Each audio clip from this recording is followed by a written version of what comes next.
Le but de la méditation, c'est d'entrer dans cet état de neutralité, cet état de disponibilité qu'on appelle l'état méditatif qui nous donne une grande clarté. Le but de la méditation, c'est de devenir conscient, conscient dans notre vie de tous les jours, conscient dans nos actions, pas juste pendant qu'on est assis en train de méditer.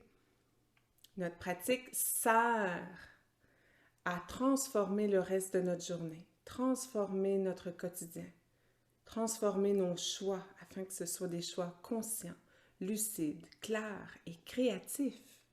Donc, ça veut dire des choix créatifs, ça veut dire des choix alignés avec votre nature profonde, avec votre âme.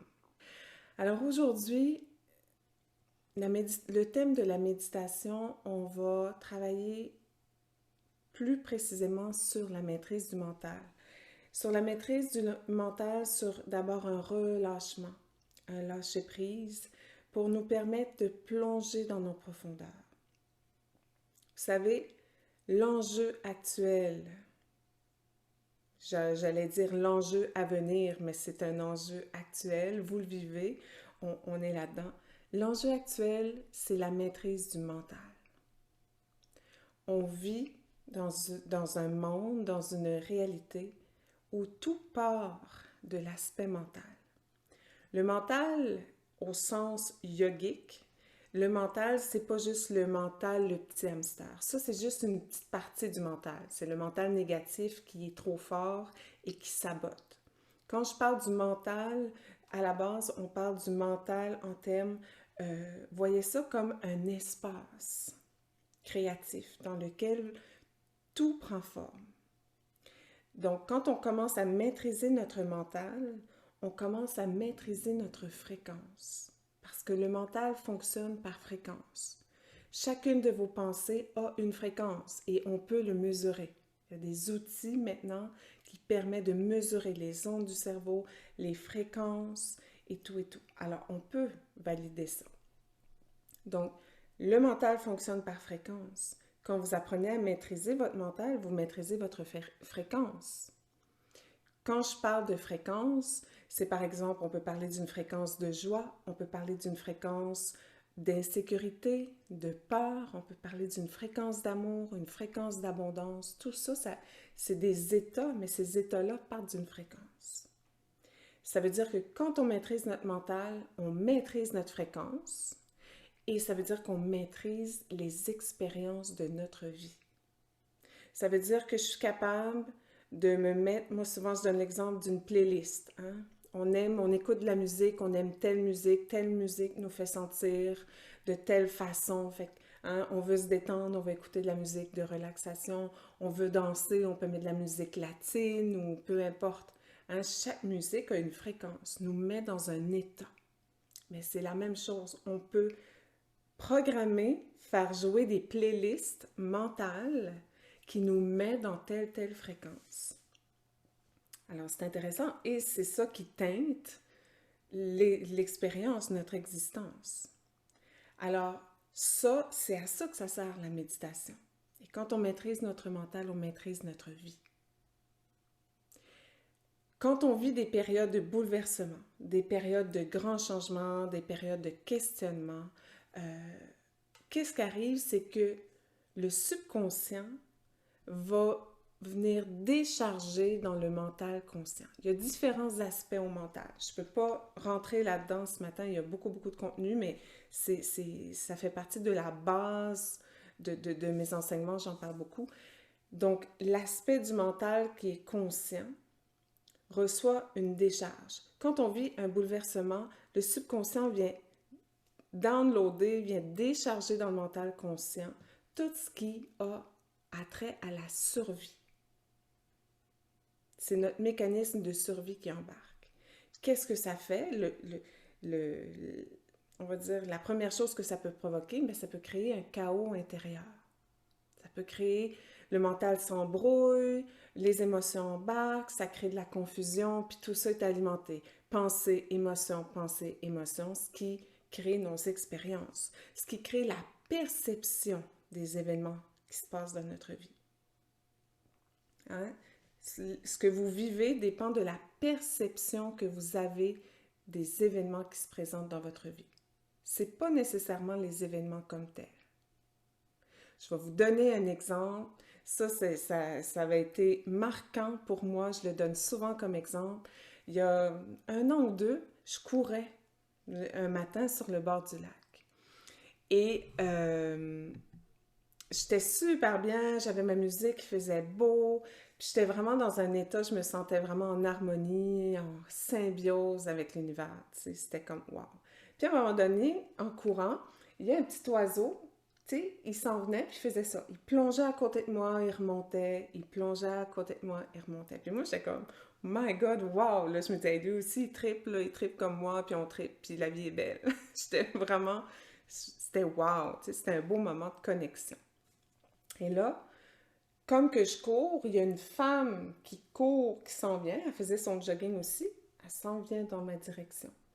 Et là, tout à coup, elle me fait signe, puis tu sais, comme genre pour arrêter. Fait que là, j'arrête. Puis elle me dit, fais attention, elle dit, il y a un oiseau, elle dit, juste là, le dos que t'arrives, là, elle dit, je viens de passer là, puis elle dit, je me suis fait attaquer par un oiseau, elle dit, je sais pas qu'est-ce qu'il a, mais il arrêtait pas de faire ça à côté de moi, puis elle dit, je sais pas si c'est, elle dit, en tout cas, fais attention, elle dit, moi, j'ai failli me faire attaquer par un oiseau. Puis là, moi, fait que, tu sais, j'étais comme surprise, mais fait que je continue à courir. Puis là, je fais comme, my God, hein?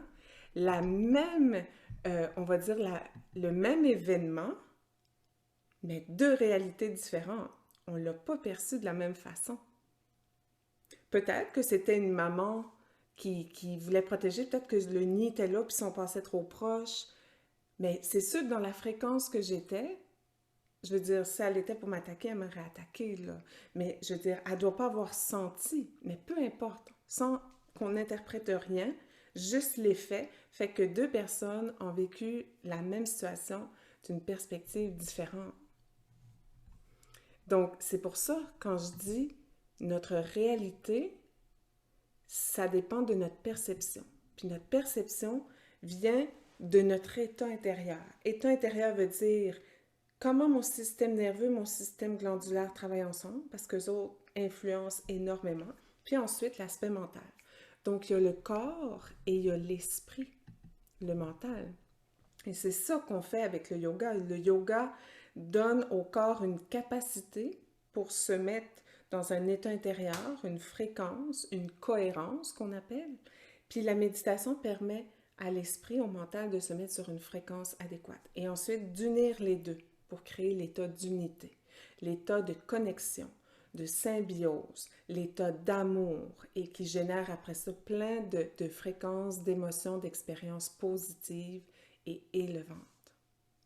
Fait que ça veut dire que peu importe ce qui se passe dans notre vie ou à l'extérieur dans la société, vous avez le pouvoir de déterminer la qualité de votre existence. Vous avez le pouvoir et la liberté de devenir le maître de votre expérience. Et ça part vraiment de là. Et c'est ça qu'on fait. Faire du yoga puis de la méditation, c'est pas un loisir. Ça devrait être une loi. On devrait mettre ça obligatoire.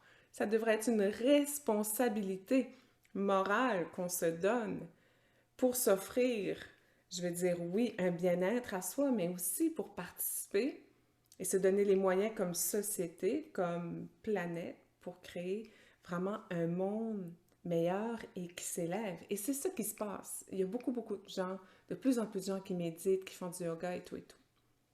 Donc, en terminant, le point sur lequel je vais attirer votre attention, c'est que justement, quand il y a un chaos intérieur, on peut avoir tendance à justement être emporté par un genre de tourbillon et tout. La clé, c'est d'aller dans nos profondeurs. J'en ai parlé cette semaine, on avait un appel de groupe avec l'immersion, c'était le thème de notre soirée, la profondeur. Donc, pour parvenir à atteindre nos profondeurs, on doit d'abord lâcher prise. Je vous donne un exemple, l'océan. Je donne souvent cet exemple-là. J'ai grandi sur le bord de l'océan, puis je fais du surf. Fait que c'est sûr que l'exemple se prête bien. Il peut y avoir des grosses vagues à la surface. Mais en tout temps, quand on plonge dans les profondeurs de l'océan, c'est le calme, c'est l'immobilité, c'est la tranquillité. Dans les profondeurs, tout est calme, tout est clair, tout est paisible. Donc, à l'image de l'océan, quand on plonge à l'intérieur de nous, on rentre dans un espace de calme. Ça, c'est juste la première étape. Il y a des gens, on entend, on lit, on voit méditer pour s'apaiser, méditer pour se calmer, méditer pour se centrer. Ça, c'est juste la première étape, la première couche. Les cadeaux, ils sont encore juste suite après en dessous. Parce que quand on arrive à se calmer les nerfs, comme on dit, puis à entrer dans cet espace de calme, de neutralité qu'on parle en yoga, ben on arrive dans un espace que j'appelle, c'est un espace créatif. C'est un espace où tout est possible. C'est dans cet espace de neutralité que tout prend naissance. Et c'est à partir de là qu'on peut se créer, se réinventer, se recréer, recréer notre vie facilement.